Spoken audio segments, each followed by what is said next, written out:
अच्छा, ये वाला जो चैप्टर है इसका नाम है पीडियाट्रिक क्लिनिकल एग्जामिनेशन। इधर यहाँ पे लिखा हुआ है कि जो आपकी एक मदर होती है ना, वो सबसे बेहतर डायग्नोज कर सकती है एक बच्चे को, ठीक है। उसमें वो कहते हैं कि जो 70% आपकी पीडियाट्रिक की डायग्नोसिस होती है ना, वो मोस्टली हिस्ट्री पर डिपेंड कर रही होती है, ठीक है। और हिस्ट्री कौन अच्छी देती है? वो मदर देती है। रिश्तेदार इतनी अच्छी रिलायबल हिस्ट्री नहीं देते।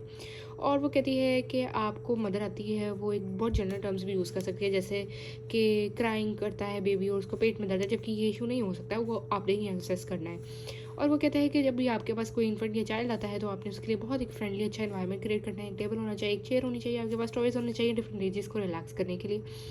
फिर उसके बाद वो कहता है कि आपके पास जब भी आपने एक पेशेंट की हिस्ट्री लिखनी है ना, तो आपके पास एक राइटिंग पैटर्न होता है, ठीक है। और जैसे कि आपने एडल्ट्स को एनालाइज करने के लिए एक हिस्ट्री रखी हुई है ना, वैसे ही बच्चों की होती है। जैसे आपने उसके अंदर कुछ एक्स्ट्रा फैक्टर्स बच्चों की हिस्ट्री के अंदर ये होते हैं कि आपने उसकी बर्थ हिस्ट्री लेनी है, फीडिंग हिस्ट्री लेनी है, डेवलपमेंटल हिस्ट्री लेनी है और इम्यूनाइजेशन की हिस्ट्री लेनी है, मतलब उसकी वैक्सीनेशन की हिस्ट्री लेनी है। फिर उसके बाद वो कहता है कि हम लोगों ने इसको एक सर्टन पैटर्न पर डिवाइड कर दिया और उसकी ना बेसिक हेडिंग्स मैंने यहाँ लिखी हैं।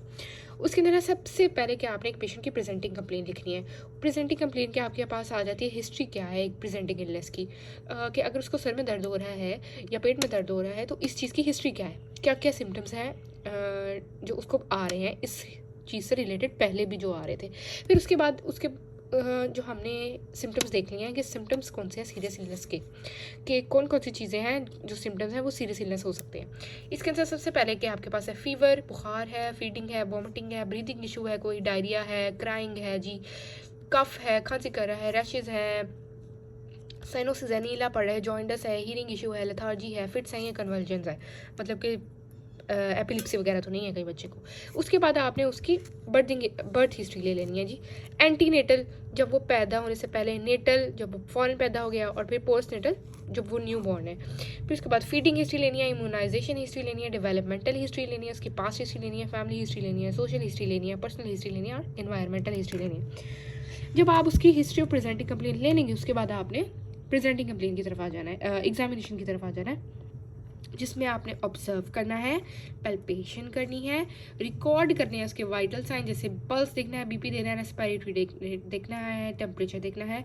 फिर मेजरमेंट करनी है, हाइट, वेट, हेड का सर्कमफ्रेंस, उसका मतलब जो उसका हेड है उसका सारा सर्कमफ्रेंस मेजर करना है, ठीक है। उसके बाद आपने ऑब्जर्वेशन में क्या क्या देखना है। ऑब्जर्वेशन में मेनली आपने जर्नल अपीयरेंस देखनी है, उसकी स्किन की, क्रेनियम की, आइज़ की, माउथ की, स्पाइन की, थॉरक्स की, इसको इस सारे के अंदर हम डिटेल वाली चीज़ें भी पढ़ेंगे। फिर फीट की, ईयर की, फेस की, नोज़ की, नेक की, मतलब हर जगह की, पूरी बॉडी की। उसके बाद आपके पास जो तीसरी हेडिंग आ जाती है वो पैल्पेशन की है। जाहिर सी बात है आपने हर चीज़ को पैल्पेट करके देखना है, उसके अंदर पैल्पेशन आ जाती है, ऑस्कल्टेशन वगैरह आ जाती है, वो स्पेशल चीज़ों में आ जाएगी आगे। तो पैल्पेशन डिटेल में करनी है। फिर आपने सारे वाइटल साइंस जो मैंने आपको यहाँ पे पहले भी बताए थे, BP, pulse, heart rate, temperature वगैरह, ये मेजर करना है। फिर मेजरमेंट्स करनी है, उसकी गिर्द की, उसकी लिम्स वगैरह की मेजरमेंट करनी है। अब मैं इसको एक सर्टन वे में डिस्क्राइब करती हूँ, जैसे मैं कहती हूँ उसको कि ये स्पेशल एग्जामिनेशन है, मतलब कि स्पेशली हम एक ऑर्गन को जाके प्रॉपरली एग्जामिन कर रहे हैं। इसके अंदर हमारे पास सबसे पहले आ जाती है CVS की एग्जामिनेशन, रेस्पो की एग्जामिनेशन, एब्डोमेन की एग्जामिनेशन, न्यूरो जिसके अंदर सारे रिफ्लेक्सेस वगैरह आ जाते हैं, तो हमारे सिलेबस का बहुत इंपॉर्टेंट पार्ट है। फिर सेंसरी एग्जामिनेशन आ जाती है, कोऑर्डिनेशन आ जाती है, गेट एग्जामिनेशन आ जाती है, मस्कुलोस्केलेटल एग्जामिनेशन आ जाती है और फंक्शनल एग्जामिनेशन आ जाती है। अच्छा, अब इसके बाद हम लोग स्टार्ट कर लेते हैं अपना पर्सनल और प्रेजेंटिंग कंप्लेंट से ना। उसने कहा है कि जो जितनी भी इश्यूज़ है ना, उसने लिस्ट एक ना क्रोनोलॉजिकल ऑर्डर में एक्सप्लेन कर दिया है, मतलब जैसे कि वो प्रेजेंट करती है वैसे एक्सप्लेन कर दिया है। इसके अंदर हमारे पास सबसे पहले हिस्ट्री ऑफ प्रेजेंटिंग इलनेस आ जाती है। सबसे पहले हमने क्या करना है कि 1 बाय 1 जो जो कंप्लेन है ना उसकी प्रेजेंट इलनेस की वो लिखते जाना है। सबसे पहले हमने क्या रिकॉर्ड करना है कि सीक्वेंस ऑफ इवेंट्स कैसे हुए, मतलब जो भी अगर इसको पेट में दर्द हो रहा है या जो भी है वो किस तरह स्टार्ट हुआ, पहले कोई कहाँ पे दर्द स्टार्ट हुआ, फिर किस तरह बढ़ा वो।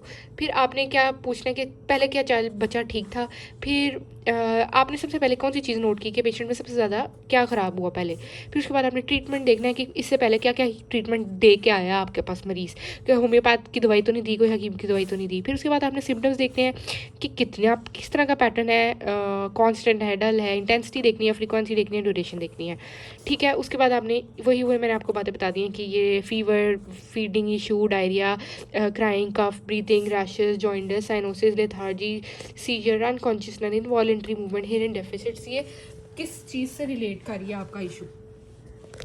उसके बाद आपने देखना है कि रिमेंबर, अगर जो आपके पास जो बच्चा है वो यंग चाइल्ड है तो उसकी क्राइंग है, पुअर फीडिंग है, वॉमिटिंग है, फीवर है, वो डिफरेंट डिफरेंट इलनेसेस हो सकती हैं। और जो मदर जो है ना वो इस वजह से कोई ना कोई एंक्शसनेस की वजह से डिटेल मिस भी कर सकती है। तो आपने पेशेंट से अच्छी तरह क्वेश्चन आस्क करने हैं, इंपॉर्टेंट चीज़ें पूछनी है, सिम्टम्स की इंक्वायरी करनी है और मदर को उसकी बात पूरी बताने देनी है, उसको नरेट करने देना है अच्छी तरह। फिर उसके बाद सिम्टम्स कौन कौन से हमारे पास सीरियस इलनेस के कौन से आ जाते हैं जो हमें इंडिकेट कर सकते हैं कि ये डेंजरस काम है। सबसे पहले कि तो बच्चा खा भी कुछ नहीं रहा, फिर कुछ भी खाता तो उसको निकाल देता है, वॉमिटिंग कर देता है, लिथार्जी है, थका थका है, गिरा गिरा है, ये एक इंडिकेट करता है। अनकॉन्शियस है, बेहोश तो नहीं हो गया, कन्वर्जन मतलब उसको सीजर वगैरह तो नहीं पड़े। अब इसको ना हमने सर्टन पॉइंट्स पे डिवाइड कर लिया था। जैसे फीवर है तो फीवर जो सबसे ज़्यादा कॉमन सिस्टम है बचपन में इन्फेक्शंस के लिए, तो फीवर हमें क्या इंडिकेट कर रहा है, हमें इन्फेक्शन इंडिकेट कर रहा है। कोई लोकलाइज या कोई जनरलाइज हो सकता है, दोनों हो सकते हैं। अगर तो कोई लोकलाइज नहीं है ना तो इशू तो मलेरिया हो सकता है, यूटीआई हो सकता है, कोई इंटेरिक फीवर हो सकता है, कि बहुत सारी एबिलिटीज़ हो सकती हैं। हमने उसका थ्रोट भी देखना है क्योंकि चाइल्ड जो है ना फिब्राइल होता है। फिर फीडिंग देखनी है, इन्फेंट में खाने में कोई इशू तो नहीं है, नोज तो नहीं बंद, माउथ तो नहीं बंद, गला तो नहीं ख़राब, उसका गला सोर तो नहीं है, खाने से मना तो नहीं कर रहा है जो खा रहा है वो, ये एक स्वेयर इंडिकेशन होती है, ठीक है। और अगर फीडिंग और ड्रिंकिंग कर रहा है तो वो कोई स्वेयर रेस्पिरेटरी डिस्ट्रेस में तो नहीं है, ठीक है। और कोई परसिस्टेंट वॉमिटिंग तो नहीं कर रहा, अनकॉन्शियस तो नहीं है। फिर अगर परसिस्टेंट वॉमिटिंग कर रहा है तो वो ये एक सिक चिल्ड्रन की बीमारी है। अगर वॉमिटिंग और डायरिया टुगेदर हो तो ये जीआईटी की कोई इन्फेक्शन होती है। और ये मोस्ट कॉमन प्रॉब्लम है थर्ड वर्ल्ड कंट्रीज़ के अंदर कि जो वॉमिटिंग के साथ आपके साथ बच्चा आएगा उसको सोर थ्रोट होगा, फीवर होगा, कफ होगी और परसिस्टेंट वॉमिटिंग के बाद उसका जो एब्डोमेन है वो डिस्टेंड कर जाएगा, मतलब फूल जाएगा, इंटेस्टाइन में कोई ना कोई ऑब्स्ट्रक्शन हुई होगी और प्रेलेटिक नेट्स होंगे उसको। और क्या वो एक और बात है कि अगर वो बार बार रिगर्जिटेट कर रहे हैं मिल्क न्यूबॉर्न में, इनफैक्ट में इसको ट्रू वॉमिटिंग से जो है ना वो मदर कंफ्यूज कर रही होगी, तो आपने वो एनालाइज कर लेना कि वो वॉमिटिंग सही बता रही है। फिर उसके बाद डायरिया है, सबसे ज़्यादा इन्फ्लुएंसी में होता है और ये वॉमिटिंग और फीवर के साथ साथ होता है। पाकिस्तान में इसकी सबसे ज़्यादा जीआईटी इन्फेक्शन के साथ रिलेटेड होता है और इन्फेक्शन ये इंडिकेट कर सकता है कि बॉडी में कहीं भी है, फीडिंग में है, ड्रग की वजह से कोई इम्प्रोप्रिएट का उसको चीज़ दे रही है तो उसकी वजह से डायरिया हो सकता है। उसके बाद क्राइंग है जी, रोना, जो पेशेंट है वो बार बार रो ही जा रहा है, हंगरी है, वेट तो नहीं, वो वार्म हो सकता है, कोल्ड हो सकता है, लोनली हो सकता है और नॉर्मल मतलब कोई भी किसी भी रीज़न के बगैर बेतुका रो ही जा रहा है, तो कोई ना कोई इलनेस को प्रेजेंट कर रहा है या फिर वो बहुत वीक है, ठीक है, बहुत वीक हो सकता है। फिर उसके बाद कफ है, रेस्पिरेटरी इन्फेक्शंस को इंडिकेट कर रही होती है, जाहिर सी बात है कफ। और कफ में जो हमारे पास कोल्ड है, फ्रेंजाइटिस है, ट्रेकियोब्रोंकियाइटिस है, निमोनिया है, लॉन्ग ब्रोकस of cough associated with whoop.